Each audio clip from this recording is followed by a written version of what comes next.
पूरा सपना था कि हमें ये सीट फिर से जीतनी है, लोगों के हक की लड़ाई लड़नी है।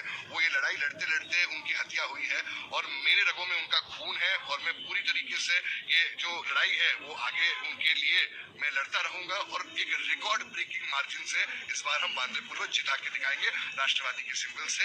आज सुबह मैं अपने कार्यकर्ताओं, अपने सपोर्टर्स के साथ आया हूँ और पूरे बांद्रापूर्व में उत्सुकता है और मुझे यकीन है कि इस बार रिकॉर्ड ब्रेकिंग मार्जिन से मैं जीत के आऊंगा बांद्रापूर्व। बाबा सिद्दीकी के बेटे ज़ीशान सिद्दीकी ने अजित पवार की एनसीपी पार्टी ज्वाइन कर ली है, जो कि एक बीजेपी पार्टी की अलायंस थी।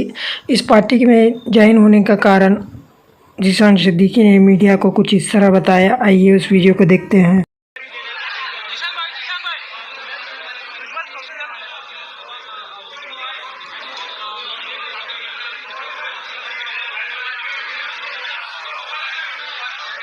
देखा महाविकास आघाड़ी ने अपना कैंडिडेट डिक्लेयर किया और कांग्रेस की जो सिटिंग सीट है वो वापस शिवसेना उबट्टा को दे दिया।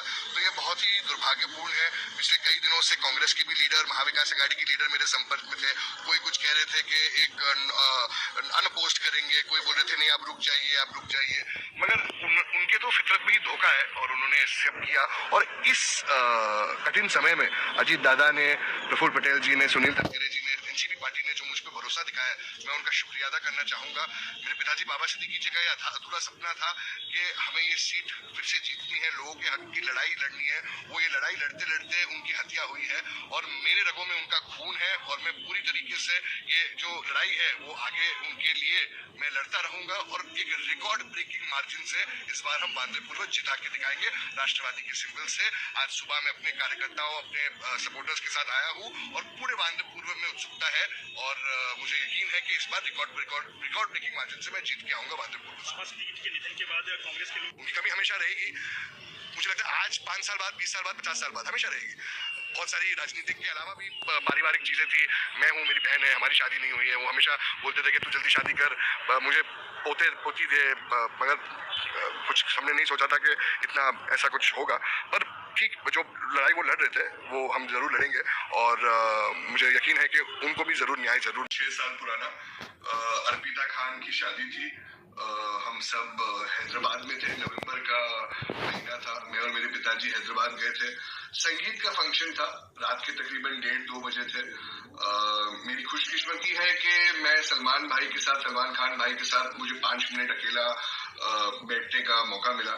तो सलमान भाई और मैं बैठे थे तो उन्होंने मुझसे पूछा कि ज़ीशान तुझे आगे बड़ा होकर क्या करना है। तो मैंने कहा भाई मुझे आगे जाकर लोगों की मदद करनी है, लोगों की सेवा करनी है, उनकी सहायता करनी है। तो उन्होंने कहा कि अगर तुझे कुछ किसी को देना है तो तू कैसे देगा। तो मैं कंफ्यूज हो गया। मैंने कहा कि कैसा देना है मतलब। तो उन्होंने कहा हाँ, अगर तुझे कुछ चीज देनी है तो तू कैसे देगा।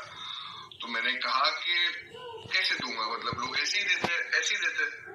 तो उन्होंने कहा कि नहीं, तू ऐसे मत दे, ऐसे दे, मैं ऐसे देता हूँ।